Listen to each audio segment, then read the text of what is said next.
Portions of the following program may have been pre-recorded. The following program's views, claims, or ideas may not reflect those of WSRR Radio or StylesRebelRadio.com.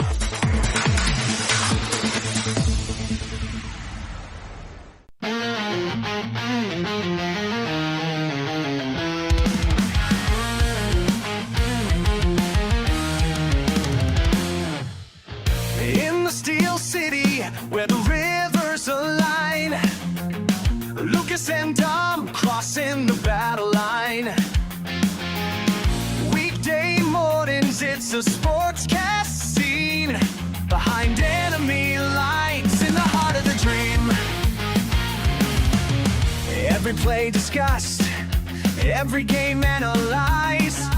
Cleveland's pride seen through Pittsburgh eyes. Behind enemy lines, where the passion ignites. Cleveland and Pittsburgh battling in sights. Lucas and Dom rise with the sun. Every morning at 10, let the games be fun. Tune into the waves, feel the thrill unfold. Behind enemy lines, stories to be told. Welcome back to your Cleveland Sports Talk Show from Pittsburgh, right here on WSRR Radio, nationally local, meaning we play your local bands on a national stage. This is Behind Enemy Lines. I'm Lucas D'Orazio, joined as always by Dom Farrow. We are gathering today on August 7th. This will be live on your Monday morning Drive to Survive, the 10 o'clock block on August 10th. And Dom, breaking news right here from where we are, August 7th. Do you want to break the news to the people? Anthony Richardson is hurt with a sack in the first game of preseason. Oh. Breaking news. The Colts, going into this game as a QB battle between Anthony Richardson and Daniel Jones. A real rock fight of a QB battle. I think most people would have leaned Anthony Richardson just with the athletic upside, but now Anthony Richardson got absolutely rocked. He was rolled out for the remainder of the game. You got a video of it? Let me see this. We're watching the live footage here. Oh! Never even saw him coming. So that's, what is that? Just like unless he broke his collarbone, that's probably just a concussion. Yeah, that's what most likely. Guess. Or they're also saying a finger injury. That's what they're saying right now. A finger injury? So he broke his finger? Head coach Shane Steichen has described the injury as minor and precautionary, but it's just another, block in the road, I'd say, for Anthony Richardson's career. There's always and a lot of things coming up. The Daniel Jones stock is rising at a meteoric rate, and he's on my bench in fantasy, so I'm feeling good about that. I needed a third quarterback coming into this year. And don't forget about Riley Leonard, too. Drafted by Shane Steichen, the only quarterback on this roster to be drafted by the head coach, so that might mean something there. He might get a shot. We'll see what he can do in preseason, but I could see it. I could see them having such a bad season that he gets a chance at one point. Yeah, definitely. He'll start a game. Yeah. So he's their third guy, right? Most definitely he will. Mm-hmm. He's a draft pick. Put him on the practice squad. Another injury news. Will Howard also broke, I believe, his thumb in practice the other day. Really? Oh, a thumb break's bad. So he's going to be out for at least 3-4 weeks, so that means he's not going to play in preseason. And that's going to miss some really important reps. So. Yeah, exactly. So that's going to put him down in the depth chart. He has no chance of getting above Mason Rudolph, and now it's even going to be like, let's say Aaron Rodgers and Mason Rudolph get hurt. You still have Skylar Thompson there, and with Will Howard, who has no reps, being a 6th-round guy, there's a chance that he's passed on in that situation. Yeah, I wouldn't doubt it. That'll be an interesting situation for him. And then you think of like next year, the Steelers very well could be drafting a quarterback in the first round, and there's no way you're playing Will Howard, the 6th-round guy, over the guy who you're drafting to be your franchise quarterback. Yeah, and at that point, it'll be a guy who really hasn't played football in a year also. Yeah, so it's a shame for Will Howard. Wishing him the best, but it's not the best thing to happen this early in his career. No, that's going to hurt him a lot, but as we are talking about Anthony Richardson and the injuries early in the preseason, that brings us to our big point that it is the preseason. Unfortunately, we won't be able to talk about the Browns' preseason game against the Panthers, which will be tomorrow night, but when the folks are listening to this, they'll have already seen it. Shador Sanders getting the Mm-hmm. start, getting the nod. And so in what? Cleveland's first preseason game. I think I saw that Pickett and Flacco and even Gabriel? Gabriel, I don't believe, are playing at all in this game. Oh, really? I didn't see that. I think I heard that. I'll have to double check that here. I don't know. I think that either way, getting the start will be really telling, I think, in all honesty. And it's not like he'll be out there with a whole lot to work with. The Browns' offense, the starters aren't that good in some of the skill positions, so it's not like the backups are going to be that good. And the Panthers are like a young team who are trying to rebuild. Like, I think that's going to be a really tough actual first quarter of starting preseason football for a rookie like Shador. I think it could be really telling. Yeah, that's massive for Shador. He was passed on. It was like the biggest drop of all time in the draft. And now to start in the first preseason game of the year, that's usually reserved for the guy who's going to be starting week one most of the time. Usually they'll play like a drive. I feel like with the 3-game preseason now, the second game usually is that one where the starter will come in and play a drive or two, and then the third one they don't again. It's kind of, for some of the older guys, it's really just wasting time. Yeah, Flacco, Pickett, Gabriel all are sitting. So Wow. But you guys will already know that. So it'll by be then. Tyler Huntley, Yeah, Snoop Huntley. and Shador Sanders Yeah. are probably going to play halves. So Shador might get a lot of Yeah. time playing. He might get the whole first half. Why is Dylan Gabriel out? Is he hurt? That's a good question. Or they just love him so much that he's not playing? He just might be the golden boy for them. They're like, yeah, he's already been anointed starter. He There's is no reason for injured. him. He is injured. I think that must be why they signed Tyler Huntley in the first place. But yeah, the Browns season, bleak outlook, but hey, at least people will be talking about us week 1 of the preseason. Honestly, like the longer the offseason goes on, I think that the Browns are going to be better than people give them credit for. Like, they're not going to make the playoffs, but I do think they're going to win more than 5 games. I think they're going to be a competitive team. They're going to make teams have to earn it. Yeah, I think this defense can be, if they can recover and go back to a elite level defense that they have been in the past couple years with similar personnel, I think Kevin Stefanski could be comfortable enough in this offense with a guy like Joe Flacco where he's going to make, I think he might make it work. Like, Yeah. And they're not going to be putting up 30 a game, but if the defense plays really well, like I could see, I don't know if they have this mentality, but I could almost see them playing Pittsburgh Steelers football where like the defense really is keeping them in the game, and then at the end of the game, the Steelers have done enough on offense. Yeah. They're not great, but they've done enough. And they took care of the ball, they played field position, stuff like that. Of course, Flacco does throw picks, so that might set them back. But Well, I think they have obviously committed to a more physical type of offense, which I think a lot of NFL teams are kind of shifting towards. But, I mean, you've got Njoku and Fannin. That's great tight end room. Both that of them is will one probably thing a get lot some of people action. don't talk about is that they have 2 great receiving tight ends. Yeah. People talk about their receiving core. Their wide receivers are really Shaky. shaky, Questionable. but one of their guys is a very proven receiver, and Harold Fannin is pretty much a receiver. Yeah, Like, I mean, the numbers that he put up are insane in college. yeah, even in the MAC. And then, the running back room, both the rookies that you have could get a lot of touches. If depending on Quinshon Judkins, whether he gets suspended or not, or what's going on with him. Yeah. But I don't know if we've seen him in practice or what. I don't know what's going on. I think there. Judkins, though, could get a ton of touches if he does play Yeah. this season. And Yeah. I think they could be really beneficial to that offense. So I do think the Browns are going to give, people something to watch this season. Yeah, I think they can be somewhat competitive enough, and it'll be I don't know. I think Flacco may surprise some people. I really hope he does. I really hope they give him a shot to play. I saw a clip the other day of him talking. And he was like, "I want to start and win football games in the NFL," and like I don't know, that mentality I think would be really good for a young team who, has 2 rookies in there, and like maybe one day they could take, I don't know. They got 2 guys who are going to be learning from him. Yeah. And he seems like a guy who really, really cares.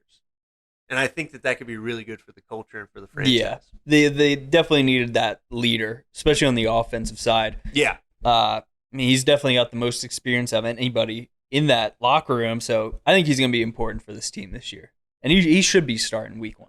Yeah, I think so too. I think anyone that has tried to side with Kenny Pickett starting, like, I don't understand why. Kenny could be decent though. He'll win you games. I don't know. I don't know how much I trust Kenny Pickett. I think he could win games, but I would rather us lose with Flacco than lose with Kenny Pickett. Obviously, I'd rather see either of them win, but I don't know. I just love Flacco. How can you not? He's a stud. I mean, he's forever Raven in my eyes. So yeah, no, he is, but I can't love him. But that's the thing. But what if he isn't though in 5 years? 5 years? He's not playing. No, I know, but what if he plays 2 more years or something, and then like in 5 years you're like, yeah, he stuck with it. He was a journeyman. Yeah, he was a journeyman stud. Yeah, but I saw a picture the other day. I completely forgot he played for the Broncos at one point. What do you like when you think of Alex Smith? What team do you think of? That's tough because I think of the image of him on draft night, but then I probably think of him in the Chiefs, honestly. Yeah. Not the 49ers. Is that why you ask? Yeah. And also the Redskins. Yeah, like I think about Think of that. But I feel like that was like twilight of his career. Yeah, but like didn't really the biggest thing in his career, the most what is his leg getting snapped in half? Yeah, that's why I feel like his career ended there. So sometimes I think of, but when I think of DC. him being good, I think of him on the Chiefs. Yeah. Yeah, I definitely think Chiefs before 49ers. Yeah. That's a little before our time too, though. But if you ask someone who's 10 years older than us, but Flacco won a Super Bowl with Baltimore, so there's no way he gets remembered as anything else. What if he wins a Super Bowl with the Browns? What if he did? No, not this year. If he does. What if he went somewhere else, though, and won a Super Bowl? What if late in the year, someone like... Well, here, I'll give you another one. Is Stafford, is he a Lion or is he a Ram?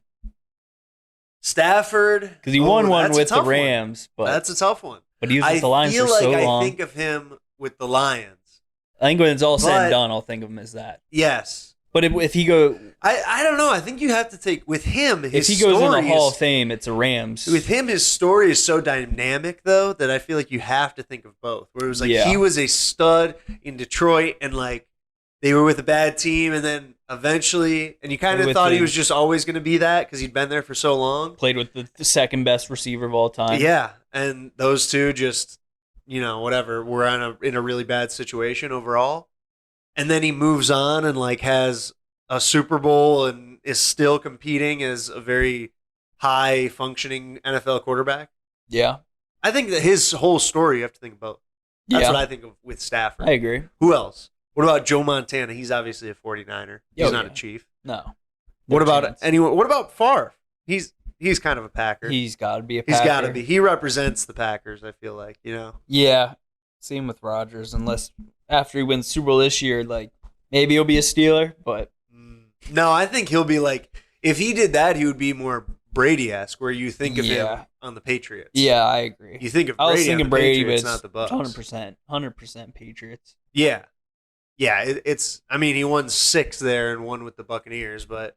Peyton Manning? Gotta be Colts. Has to be Colts. But he was so damn good with the Broncos. MVP. One of the greatest seasons of all time for a quarterback. Yeah. Yeah, but his prime years with the Colts. I've watched a good amount of his Denver games over the last couple of years, I feel like, or seeing highlights or something, and it's man, he cannot throw the ball late in his career. Every throw looks like he's throwing watermelons. And it's painful almost, but he read everything and was so on time with everything that it worked. I mean, that's Super Bowl versus the Seahawks. He could barely throw the ball more than 15 yards down the field. Yeah, that was terrible. But the one against the Panthers. He still had it then. He still had it. But they still won the Super Bowl. Or no, they got whooped versus Seahawks. Yeah, they the Panthers one was a good game. Stomped. Yeah. I actually, Dom, I pulled a you today. Speaking of the Panthers, I got in an argument with ChatGPT. Really? I shouldn't even say argument, but I had a full conversation with ChatGPT while I was sitting at my desk today, making it look like I was busy, just in the office. Typing away. Yeah, just typing away, making looks at the screen too, where I'm like, interesting. I think I saw a highlight tape of Cam Newton from the NFL, and I said, is Cam Newton a Hall of Famer? Like, is he going to be a Hall of Famer? And I talked to ChatGPT for 15 to 20 minutes, and like I was parallel. I got in like a full debate almost. And they said no? They were like, people lean towards no. Yeah. And I was like, well, look at this. Like, and then it was bringing up some other Hall of Fame stats and like comparing them. And like it brought up Steve Young. And one of the knocks on Cam Newton was that his peak was his longevity wasn't that long overall, really. He actually was only in the league like 10 years. Yeah. Which feels weird to us. I feel like he was in longer. He was only good for like 6 He was only or 7. the starter with the Panthers for 8. Okay. And I would say, yeah, his like last year there, he probably wasn't the best. But then it was like Steve Young has this many touchdowns compared to him, and he has more longevity. And I was like, but Steve Young wasn't there that long. He was only 8 years where he was the starter also. And then he had like 1 year where he got hurt at the end of the year, and that was the last year of his career. I was like, yeah, actually have very similar numbers. And I got in an argument that Steve Young took over a better team, took over a Super Bowl caliber team. Yeah. Where they had multiple Hall of Famers, Roger Craig, Jerry Rice, a great defense. Was Ronnie Lott on that team, or am I making that up? Whatever. And ChatGPT was giving it right back to me. I kind of loved it. Really? It was a good way to make it look like I was busy. They were like, well, if you compare this stat to this stat, and then I was bringing up strength of team, and Cam Newton has the record for most all-time quarterback rushing touchdowns. And it was like, well, if people do consider culture and putting in the Hall of Fame, you could say that Cam Newton changed the position of quarterback to launch it into this more modern era. And yeah. Blah, blah, blah. It was a very riveting conversation. I mean, looking at Cam Newton's like season numbers, they're not super impressive outside of 1 year. Yeah, but and that's his MVP year, right? Yeah. Where they go to the Super Bowl and they lose to the Broncos, who have a Hall of Fame quarterback and a very good defense. At least one Hall of Famer on defense, and Von Miller, if not more, on that defense. Keep Talib, another guy that might be a Hall of Famer. Yeah. And like you look at the teams that he took too, like Ted Ginn Jr. was his wide receiver 1 the year they went to the Super Bowl. Don't disrespect and Ted I love Ginn. Ted He's Ginn. nice. He's a Cleveland boy. It's a Buckeye. He's a tar blooder is what he is. Glenville tar blooder. Yeah, I know the high school he went to. My dad has coached with his dad before on some other stuff. So we're tight with the Ginns a little bit. The Ginn family. Ted Ginn Sr., I believe, he opened up his own school or something in Cleveland, Ginn Academy. I don't know what's going on, or if he's still with Glenville. Isn't it weird that Cam Newton went back to the Panthers? He played that season with the Patriots and then went back and had an awful season. Played That's 8 something games. I almost don't think gets talked about enough. Yeah, I honestly forgot about it. He played 8 games, threw for 4 touchdowns, ran for 5. He had 5 interceptions. So more interceptions than passing touchdowns. And a lot of people also forget he played that year. He played 2 years on the Patriots, and one of them... Just 1 year. I thought he was there for 2. Maybe he was. It felt like 2. I really feel like he wasn't that bad with the Patriots. Well, Like, he they started won off some really games, good. And then is that when Mac Jones came in? Was that year? Maybe? It might have been his rookie year, yeah. No, they drafted him in 2020, so yes, that would have been that would have Mac. been his rookie year. So I remember people were like, oh, they're trying to push Cam out and start Mac Jones. I remember like the first game as a Patriot was really good. I was like, oh my gosh, Patriots did it again. They got a steal. But he played 15 games, had 8 touchdowns, 10 interceptions, and 12 rushing touchdowns. So he was doing well on the ground, but he was just not a very efficient passer, really, ever in his career. Yeah, that was a big knock on him, was passing efficiency and passing longevity and passing numbers. But that's the thing is, like, 1, they didn't have a good offense. 2, like, excuse me, they didn't have good skill guys on offense, at least. And 2, like, he still made it work, though. It's like they won. And, like, another big knock is that he didn't win the Super Bowl. But, like, again, he took a terrible team there. So I shouldn't say terrible, but at least offensively terrible, because they had Kuechly and Thomas Davis on defense, right? Yeah, no, they had a solid squad. They had Hall of Famers on there. So today, ChatGPT, they came out with their newest model, GPT-5. So let's see if it has a different opinion on, is Cam Newton a Hall of Famer? Yeah, punch it into your new Slate 2.0. It's tricky. There's a case for him. There's a case against him. But the verdict right now, if you're going by Terrell Davis-style peak impact, he has a shot. But the QB Hall of Famer bar is higher. Without more counting stats or playoff success, he's likely a Hall of Very Good guy unless voters shift criteria to weigh transformative peaks more heavily. If I were handicapping it today, I'd say 25 to 30% chance. Wow. I like that. So if you want, I can run a Cam Newton versus Hall of Fame QB statistical That's comparison. exactly what it asked me after, and then I said yes, and then it brought up Steve Gave you Young. some And then names. that was where my argument was really formed, was Steve Young. Steve Young took over a really good team, and really he wasn't the starter for longer than Cam Newton. He was the Super Bowl MVP, and he won in the Super Bowl, but is that one win going to really, obviously it is winning the big one, but when you really look at it, it's all right, if he would have won one more game. So they gave me a side-by-side. This new model gave me a side-by-side of one with Kurt Warner, Troy Aikman, and Steve Young. Wow. Yeah. A lot different QB comparisons. But Steve Young stayed in there. You can't get this type of Hall of Fame will they, won't they talk anywhere else. But right here on Behind Enemy Lines, we'll be right back after the break.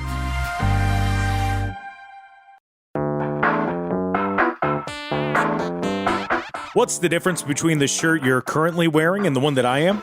Well, both do their job of concealing us from the outside world and social boundaries. But one little black swoosh makes yours cost nearly double. That red rectangle may not change how warm you are, but it certainly changes the price tag. The truth is, nobody cares about the details. Get to the point with GenericClothes.com. Have a laugh at the big brand clothing company's expense with shirts that simply say sports team, political statement, music band, and more. A shirt for any occasion and the perfect gift. GenericClothes.com.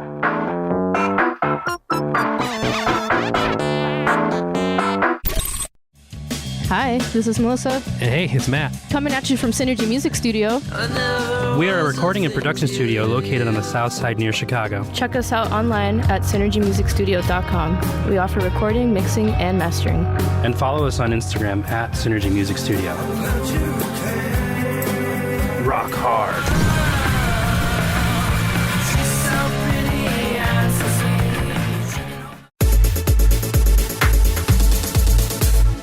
Welcome back to Behind Enemy Lines right here on WSRR Radio, brought to you by Clearview Windows, serving Northern Ohio for over 30 years of experience.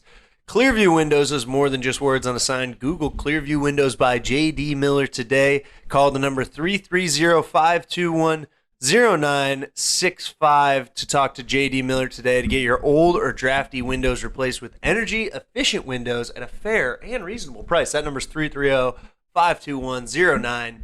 6-5, Dom. Week 1 of the preseason is in the books by the time this episode comes out. So I want to go to the biggest questions going into the 2025 NFL season. Hit me with them. About different teams. The biggest question marks at different positions for different teams around the league. All right, so biggest question coming into 2025 in Minnesota, J.J. McCarthy. What's going on there? Obviously, that's a huge question. I mean, the guy stinks, but what's their other option? Does he? Is that? Are those are the words coming out? Right. Everything I've seen. I've heard that the Vikings are trying very hard to put on a positive face to the media and say that he's killing it and that he threw some picks, but that's kind of it. But I've heard what's their other option? They have no other option than to support him and be like, nah, he'll be good. He'll be good.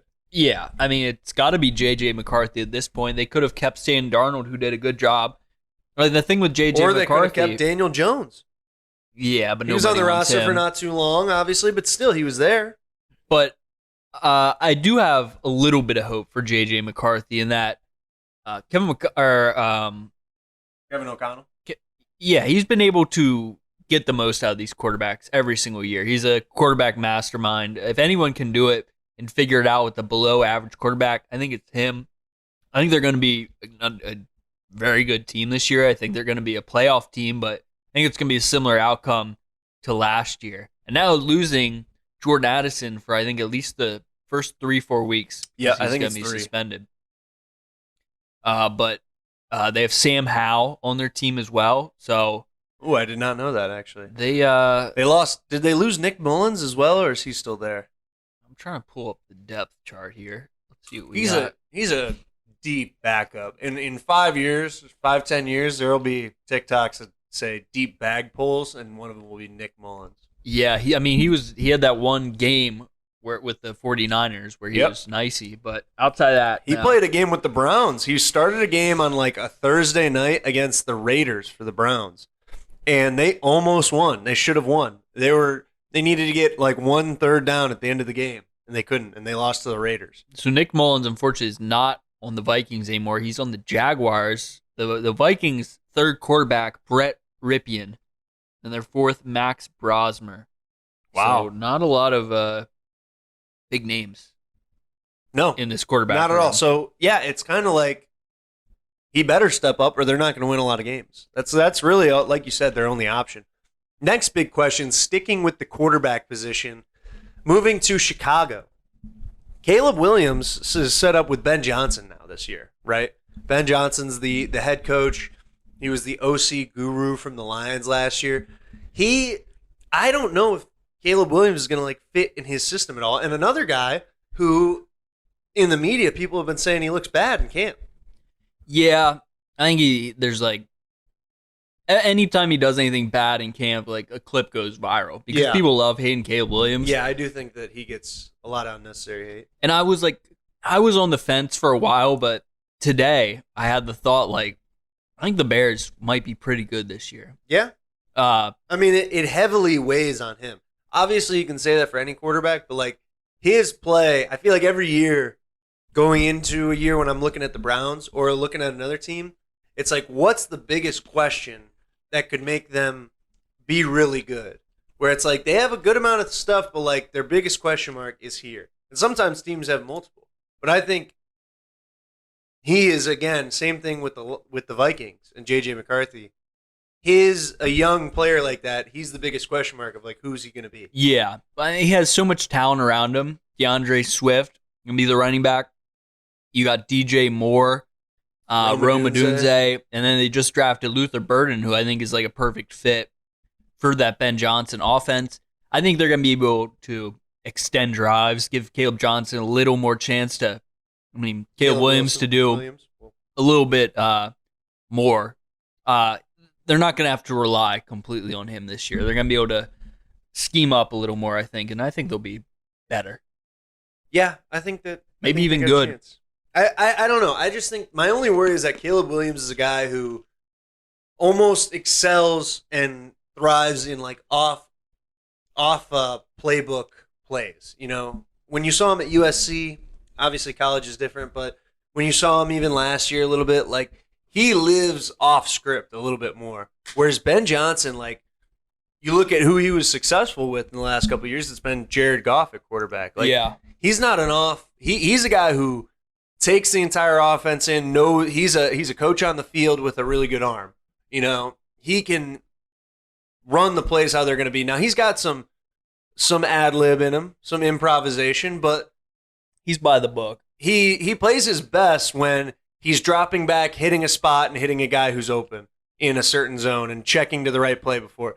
Caleb Williams is going to be his cerebral part of it and being able to play on schedule. I know that you hear that a lot, but like now I think I'm old enough to understand what it actually means. Yeah. If he can like play on schedule, they'll be really, really good. Like, Yeah. kind of let Ben Johnson do the show. For sure.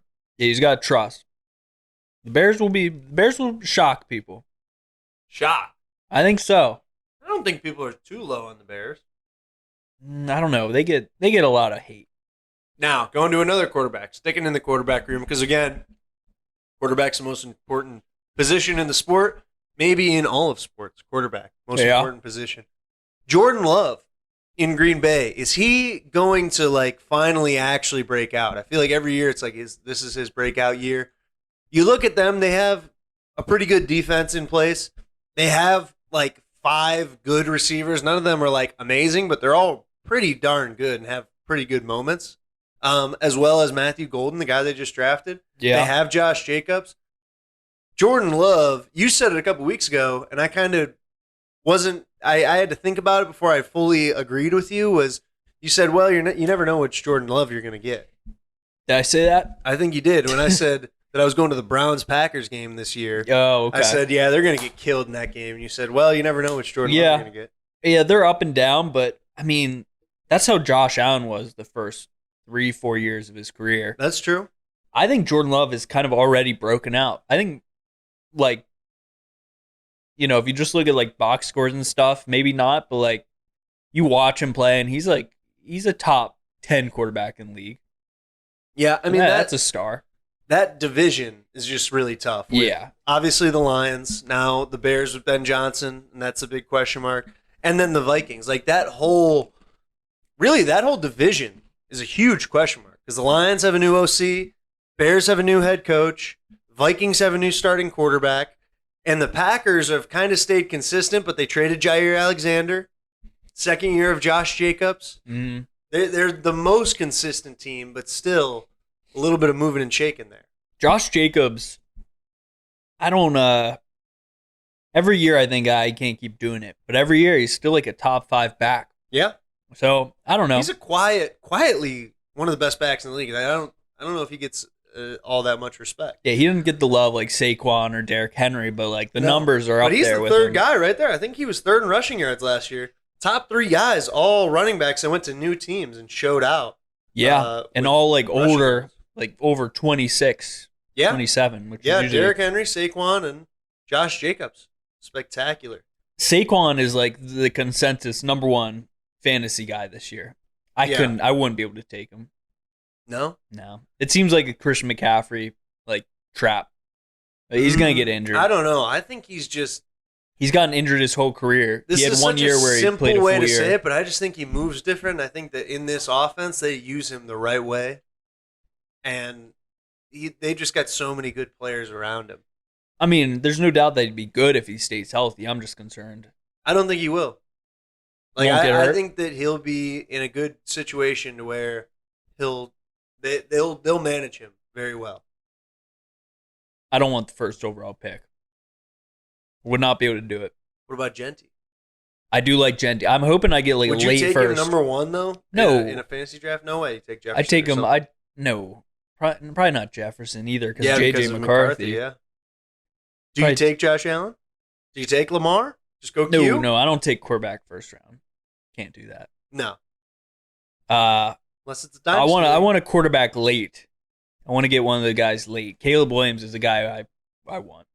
Really? Yeah. Really? You're going with him. Yeah. Here's another guy you might take. Also a year 2 guy. Another guy who's in a very tough division, Bo Nix. In year 2, second year with Sean Payton. I heard that this is the first time in his entire football career, except for his junior year of high school, where he's had the same play caller 2 years in a row. Really? Yeah. He's had that much turnover just in coaching that he's never been able to stay with the same play caller. Well, that's impressive because he is. I doubted him coming into college or coming into the NFL. Yeah. I thought he a was lot like of people did. I thought he was like a Kenny Pickett 2.0 because he wasn't amazing in college. That's what I mean. Now, don't get me wrong. He had a great rookie year. I think that people also said if Jaden Daniels doesn't take the Commanders as far as he did, Bo Nix might be the rookie of the year. Probably. But is he going to hit that sophomore slump? That's the big thing.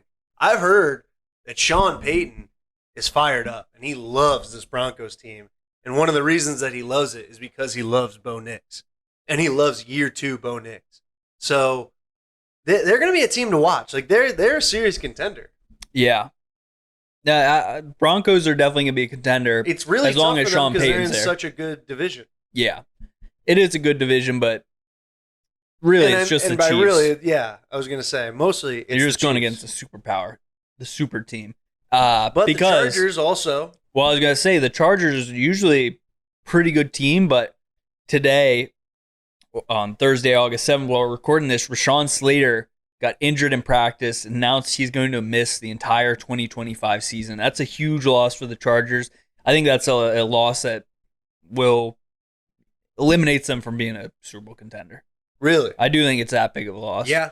I mean, it hurts a lot. Because you can barely protect Justin Herbert, and that is the anchor. Yeah. You lose him, it's going to be tough. Another thing is, like, their offense now with Harbaugh is built around, like, the running identity. Yeah. Najee Harris, who knows if he can even see after the firework incident with his eye. And then you got Rashawn Slater's out for the year. And then you got rookie running back, who I think is going to be good. But They went away from J.K. Dobbins as Yeah. well. You got, Amarion Hampton. I feel Yeah. like they had another running back, but they had Melvin Gordon. that was like years ago. Yeah, that was you. Who did they have last year? Melvin Gordon? Melvin Gordon's been retired for years, Tom. He's making golf TikToks now. Who? I was thinking of Gus Edwards. They had Gus Edwards? They had Gus Edwards I last did year. not know that. Another quarterback, new home, big question mark, and really, it's kind of his last chance to break out and like find his home. Like if it's not here, I don't know if he's ever going to be like a starting quarterback again. Maybe Yeah. on a good team. It's Justin Fields. All three spots he's been. Now you as a Steelers fan, I know you wanted to bring him back. Yeah. All three spots he's been. Well, it's two, excuse me. I feel like he wasn't all that bad, and he kind of got a lot of unnecessary hate and made the most out of a bad situation. Now, in Pittsburgh, it wasn't a bad situation. They have a good team around them, but he made the most of being a starter for, 6 weeks? Yeah. And then turning it over to Russ. He was on pace for the best passing numbers of his career. Yeah. So that gives me a lot of hope that like he's still improving. Maybe it was just like the system that he was in. Maybe it was just like a few good weeks. But overall, I think Justin Fields showed that he can be successful in this league. Yeah. Now it's the Jets, so that's the best thing, organization. Though, the organization hurts, but this team, the way they're built, like, and you get the Jets hype all the time. I feel like where every year, the Jets could be, but their defense is like pretty good. Yeah, they've got Breece Hall and Justin Fields in a backfield. I almost said backfield. Like their running attack should be good, in theory. Yeah, they got Garrett Wilson, one of the best receivers in the league. They got Ruckert and Conklin at tight end. They got two like decent, good receivers. Who are receiving tight ends? Who are their other receivers? Like I feel like they are going to be. I mean, Garrett Wilson alone, like the teammate connection's big. Yes, but I feel like they might be another team that I kind of mentioned with the Browns earlier that could be like Steeler-esque games where their defense is going to play pretty good and they are going to pound the ball. Yeah, and like get it out to a guy who's obviously very dynamic in Garrett Wilson. Like they can do enough on offense. I think Fields is going to run the ball games. a lot too. Yeah, and I think they will and should like fully embrace it and just like use him almost in a Cam Newton type of way where it's like he is an extension of the run game. He could have 100 yards rushing a game if they used him the right way. Oh, most definitely. Yeah, so I'm excited about Fields. Yeah, I think that the Jets could be a solid team this year. I don't think they might not even be a playoff team, but if they are, it's like maybe first round wild card team. Yeah, no, get bumped. They're not. But they real could be contenders. fun. They will be fun. They're Justin Fields is always fun. They could be fun. Two other new homes for quarterbacks: Geno Smith and Sam Darnold. Geno Smith, we'll start with him. Kind of in a bad situation. I don't know that the Raiders organization feels like they've been needing to rebuild for a while. I feel like the last couple years, it's been like the Raiders are probably taking a cue this year to try to build their franchise cue around. I haven't done it. Now, this past year, you can't blame them because they got their generational running back. They got their generational running back, and it was a really weak quarterback. And now they're just buying time until they can get a quarterback. Like Geno Smith is just a bridge quarterback at this point. They don't really care. It's a lost season. The thing that's weird to me is why go out and hire 70-some-year-old Pete Carroll? If you're going to commit to a rebuild and you're drafting like this generational running back who you want to build the team around, why get the oldest possible dude to be your head coach who won't be probably coaching in the next 5 years? I watched the Bill Simmons podcast the other day when I was driving home from my in-laws, or I listened to it at least. And he said the one big question for them was how involved is Brady in the Raiders team? Because, if he's going to put his name on it, you feel like he would want it to be a winning program. He's a part owner now, right? Mm-hmm. You'd think he would kind of sell out and be like, I want to make this be a good program. Like, in a good franchise, obviously. It's like my name's on it. I want to win again. And, like, this is another way to get another Super Bowl ring, basically. How involved is he? But also, I think that was the one thing that made me think of it was Pete Carroll, I think, almost is a Tom Brady-esque hire. Like, they're making it a football team where it's like an experienced guy can bring some experience to a young team that is rebuilding or something. Like, it almost makes them a little more competitive right now. Just a little bit. You think? I think so. I don't think he cares that much. You don't think Tom Brady cares that much? No. That's what I want to lean towards. He cares about the money they make from being an owner. Yeah, and I think that it's just an the investment fact that for him. I think for now he does at least, and that's why he's still doing the Fox announcing. I wouldn't doubt if eventually though he gets that itch again, and he's like, I'm gonna like really invest in this team and like maybe even like be the GM or something. That would be interesting, but I don't think he wants any part in that. I think he wants step away in that part of the game. You don't think he's got that itch, man? That itch to get back in there? I think if you got the itch that bad, I think he'd want to come out of retirement and be quarterback. I don't think he wants to be. No, but he can't. Physically, he can't do it He anymore. could. He knows. He could if he wanted to. Yeah, but he's putting his own. He's putting limitations on He's already himself. lost his family. You might as well play. Yeah, he's got nothing to lose. Last quarterback in a new home for this segment. I don't know if he's the last one, but last for this segment, Sam Darnold in Seattle. I almost said Seahawk land. Seattle. He'll be all right. It's not exciting. They lose DK Metcalf. They lose Tyler Lockett. They got Jackson Smith and Jigba still. I think they clearly kind of want to build around him. Yeah.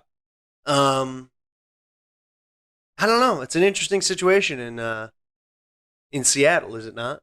It is interesting. And then you got Jalen Milroe behind him. That's Will right. he get a chance this year? I think that's an interesting What question. round did they take Milroe in? Third? Second? Third? I think it might have been second. I think it might have been third.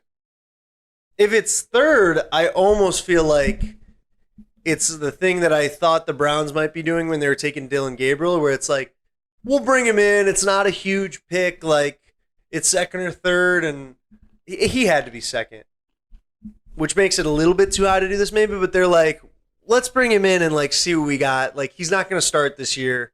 We got a guy, Sam Darnold, who's going to start, but we're kind of hedging our bet, and then if he's not that good, it's a low risk, low reward. Milroe high was risk. third round. What am I saying?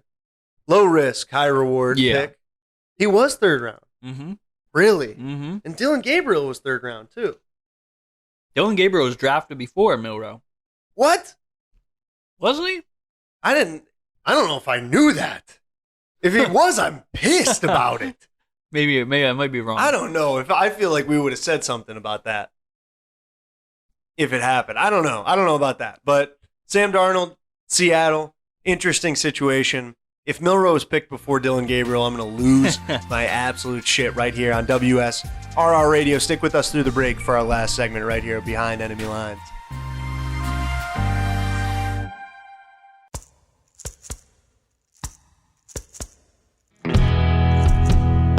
If LimeWire taught us anything, your digital music is free and open to piracy, and even manipulation when it comes to digital distribution.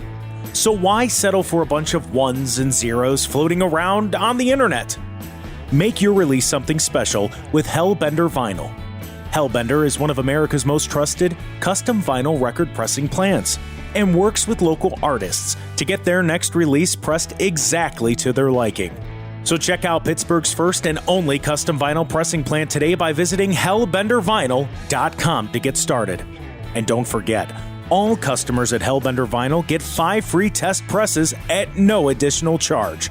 Hellbent on quality, hellbent on service, hellbendervinyl.com.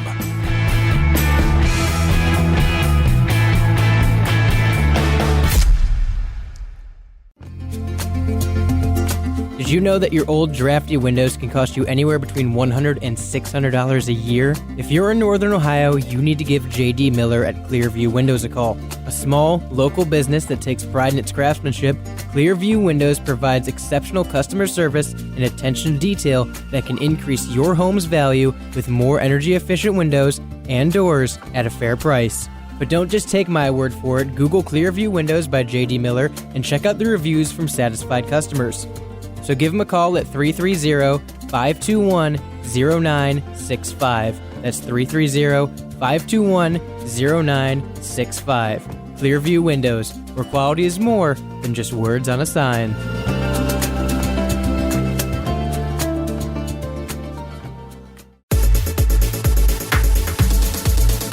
Welcome back to WSRR Radio and your Cleveland Sports Talk Show from Pittsburgh, Behind Enemy Lines, which is brought to you by a Pittsburgh company, Hellbender Vinyl. Hellbender is Pittsburgh's first and only vinyl record pressing plant.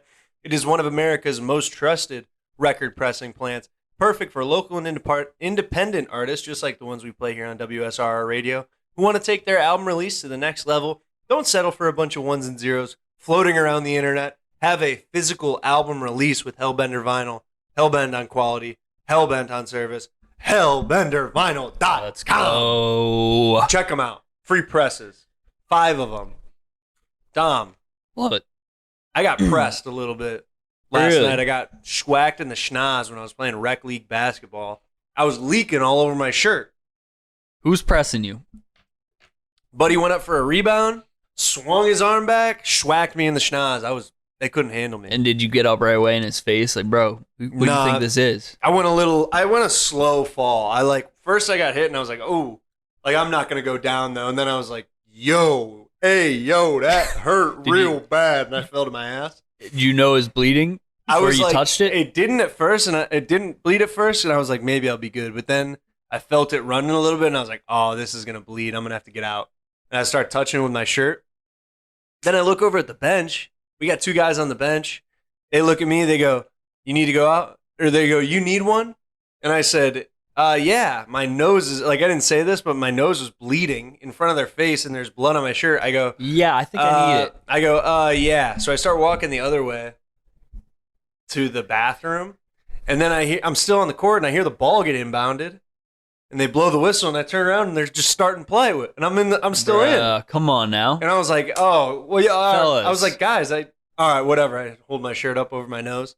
And then the ref's like, what? And he looks over at me, and there's blood running down my face. And he goes, all right, my time. Go get out of here. That's good. And I went to the bathroom and had to So they had to stop play while you were in the bathroom? No. I mean, they just had some someone subs. come in for me. That's good. But They got you good, though. Buddy schwacked me. Ain't the I worst. actually, for a second, thought he knocked my nose straight. Getting hit in the nose is a feeling unlike any other. Yeah. Because you don't have to get hit very hard in the nose to be like take your breath away almost. Yeah. Makes your eyes water. Mm-hmm. My eyes were watering. Like even a baby, if they hit you in the nose in the right spot, they'll have Mm-hmm. you'll be feeling that. Right on that bridge right there. Uh-huh. That's why they say, if you're fighting somebody, go to for the nose, go for the eyes. It's like if you punch a shark in the That's nose, what I was it messes thinking. up all of his I think that's what I was confusing it fortitude. with. You got to hit the sharks in the nose. Yeah, right in the nose. Then But you I think if if a shark's got me, I don't know if I will even be able to tell where that's his when you go nose to the is in eye the moment. gouge. No, those are the ones where they're like, if they are wrapped around you, gouge their eyes. It's like I don't think I'm going to be able to I'm find wrapped, their bud. eyes. I'm wrapped. Yeah, I ain't I'm doing chopped nothing. and cooked in that point. Well, you think you have a better chance of getting I'm out pretty of much unk in that point, the way I'm chopped and cooked. Go on. you have a better chance of getting out of a shark or an alligator? Oh, I don't know those alligators once they start rolling. They got but the strong shark, you're in jaws. the water. You're in their domain. Yeah. Now, if I'm in the water with the gator's got me.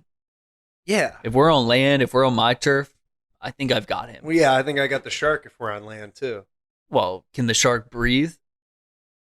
No, it's a shark. Well, let's say That's why I'm saying I got it. hypothetical. Yeah, obviously. Anybody's got him. Yeah, exactly. He ain't moving. He got Well, hit it's like I changing the got hit, game. but he ain't breathing. 50 Yeah, Cent he's said dying. that. 50 Cent once said that. What did he say? The Said shark I- ain't moving. He He died. got hit like I got hit, but he ain't freaking breathing. Oh, okay. And many men. Yeah. I was at my in-laws' house this weekend, and I was at my brother-in-law's place, and then I was going back to my parents or my fiance's parents' house, and I was supposed to take his son, my nephew. He's like 13. I'm like, all right, I'm gonna see what's cool nowadays, and I start playing rap music from when I'm in high school. I'm like, what about this? What you know about this, huh? And I'm like, and he's like, oh, okay. And I'm like trying to play some of the newer stuff, and like, I always have seen him as a kid. I've known him for 6 years. Like, You're trying to put him on. When I met him, he was like 7. Yeah, I was kind of trying to put him on. I was like, what you know about Future? He was like, I haven't listened to Future yet, actually. And then he's pulling out like his playlist of rappers and stuff, like not playing it, but like just telling me about what's on it. He's underground with He's like, no, that's the thing is he was like, yeah, I have some Polo G on here. Oh, no. And I'm not a huge fan of NLE. I'm like, NLE Choppa? I was like, why do you know these people? You're like 12. These guys are bums. But yeah, I felt really chopped and So you needed to put him on because he's not listening to good stuff. I was putting him on. I put him on some Future, and he goes, I'm liking this beat. And I was like, yeah, you are. He's Now got you're feeling fire beats. And then I was like, yeah, him and Drake dropped this album one year.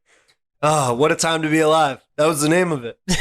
Like, You really did go unk on him. I went full unk. I was like, there was this one summer when Uzi took over. You ever listen to Uzi? That's what I was saying. I was fully unk mode to a not even a rural white kid in northeastern PA. You got to put these youngins on. I'm trying to. They love Eminem though. You know them boys love Eminem out there. Them honks. Oh, I mean, if it's a 13-year-old white boy, you gotta love Eminem. You know the honkies. That's just Eminem. It's just a rite of passage. Oh yeah, he was like, yeah. You ever heard Rap God? He didn't say that now, but like 2 years ago, he was saying that. You still He was like, love oh, Rap Eminem God. on Rap God. That's insane. Big, I can do the fast part, by the way. Yeah. Oh yeah, I can do that. What was the one song? That song is like so bad that it's good. Chris Brown's "Look at Me Now." You remember that song? Oh where yeah, Busta Busta Rhymes. Rhymes comes in and he's rapping all. I remember kids be like, "Yeah, I can do the Busta Rhymes part." I remember- Oh shit! I remember back in the day, like people would play it off their like iPods or something on the bus. Yep. But you know what? He actually sped up this. They actually sped. That's not actually him doing it. People were trashing. People Busta? would say that, but like, no shot. Nah, I think I believed him for a little bit. But Busta's a true rapper. He would never do that. He's too ethical. Busta is a legend. What a name, Busta Rhymes. Busta. Busta Rhymes. How can you beat that? Yeah, I felt really unk this weekend. Feel cooked chop. Mostly. Is your life Cooked, over? chop, unk. You get a lot of comments from anywhere if you're wearing a Browns shirt. Yeah. Where no matter what, if someone who doesn't know you at all, they'll be like, "You're a Browns fan, damn, that sucks." Yeah. Thank you. Everyone's Thank got you, a sir. comment to make. I wore my Play Renegade shirt down in Orlando this past weekend down at Universal Studios. Within like 10 minutes, I got it. Let's go Steelers. Hey, let's go Lurs. And then the rest of the day, I didn't get anything. I was surprised. Really? Yeah. Because usually, you know, the Yinzers, they love nothing more than themselves. Yeah. And they'll let people know. I saw some guy wearing a Skeen shirt, but I'm not You weren't gonna say I'm nothing not to him? bootlicker, so I ain't But gonna he didn't say anything about your Renegade Nah, shirt? so if he ain't saying anything, I'm not saying anything. Well, yeah, obviously. That's how it goes. I need him to say, sick shirt, bruh. Be like, I like that one. 6 shirt, brah. Brez. You'll be like, man, rocking Livy Dunn's, man, that's pretty tough. People will just openly come up to Browns fans and be like, man, you suck. You made a bad decision. That's Just a terrible tormenting life. you. I'm like, bro, relax. Yeah, don't rub it in. But when you That's why see you can't another wear Browns that, though. fan, then you're like, oh man, this year's gonna suck. You share the pain. I was walking my dog and I was like a block away from my house. Walk by this house. I see the guy all the time. I'm wearing a brown shirt. Guy's like, hey, good morning. Oh, I like that shirt, baby. Let's go Browns. He's fired up. And I was like, yeah. He was like, we're bad again. We're right where we want to be. I was like, low expectations, baby. We got nothing to lose. Unbelievable. It's spectacular. Once you see a Browns fan out in the wild, that sharing of suffering, you cannot beat anywhere else. Especially- and you cannot beat this program. Especially when you're behind enemy lines. Yeah, that's right. Especially when, like me, you are behind enemy lines, and like you guys were today with us from your Cleveland Sports Talk Show from Pittsburgh behind enemy lines. Thank you for joining us, and join us next week for another riveting episode right here on WSR Radio. Peace. The preceding program was a sponsored production. The views, claims, and ideas expressed may not represent those of WSRR Radio.